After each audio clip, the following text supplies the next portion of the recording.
Mr. Chairman, well, first of all, Dr. Moore, I have in front of me a photograph of Greenpeace. It says here, and the topic is founders of Greenpeace. Are you listed on here? Yes, sir, I am. So it's kind of interesting that we tried to change history by what we saw entered into the record. So I would like to enter into the record, this for the record, to show that it is a photo of Greenpeace that actually shows that... Was that Photoshop, a Freudian slip? No, it's not. It's Freudian. It's a screenshot of Greenpeace that shows that the good doctor is one of the...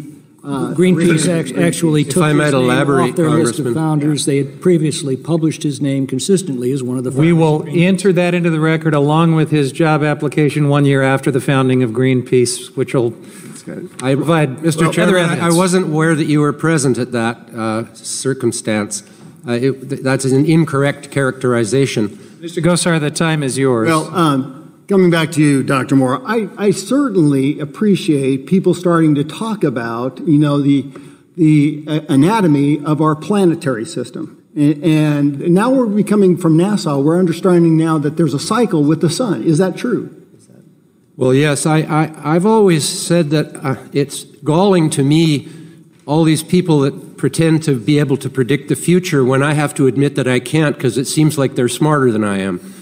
And geological time teaches that. Yes, I've been watching this prediction of the grand solar minimum for some time now, and now it is coming to pass. And so I'm willing to say that, yes, it appears as though the grand solar minimum is occurring and will continue to occur for some time and will result in a cooling of the climate, which we see just in the last couple of years beginning to set in. Indeed, in the Arctic, the ice is more prevalent now than it has been for many years, at least 14. And so the trend is going in the opposite direction to the prediction of ever-increasing warmth and loss of ice. So we do see, it's long been stated that the sun is the main controller of the Earth's climate. I appreciate that, but also, you know, the composition of our Earth. We have a magma core, we have plate tectonics. So there's a whole number of things. I have another question for you, Dr. Moore. If a success rate of 3%, is that a good number? For the predictions of the climate models? No. A success rate of 3%, is that a good number if you're talking about... No, sir. How about you, Dr. Morano, Mr. Morano? Is 3% a good number? So, for example, if I was a doctor and I admitted 100 patients and only 3 of them survived, I know it's great for the 3 that survived, but is that a great number for what we call a success story? No, it's not. The interesting thing about the biodiversity issue here, and one thing we're talking about is life thrives in warmth. So around the equator, plant and animal species thrive. As you get further and further away from the equator, you get less and less animal species. And that's one of the things, people fear warmth when it comes to life. It hasn't panned out and is not panning out. Now, all kinds of threats could be there in the future, but turning over to central planning to the United Nations is not one of the solutions.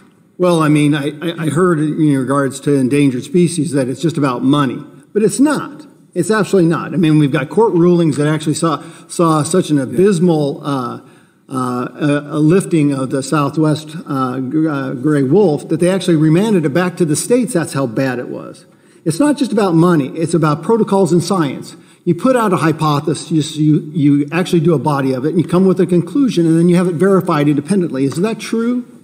Yes. In fact, in my written testimony, I submitted a report by Rob Gordon, who studied endangered species for years and gives in detail of the flaws of the Endangered Species Act as it's currently being practiced. Much of it, particularly out west, has been shoot, shovel, and shut up. It's got perverse incentives that actually end up harming animals because there's no incentive to ever report that you found one because real quick question. Private property rights. The last die-off, Dr. Moore, was man present for the last die-off? No, that was 65 million years ago. That's what I thought. So, yield back. Thank you. Well, that brings us to...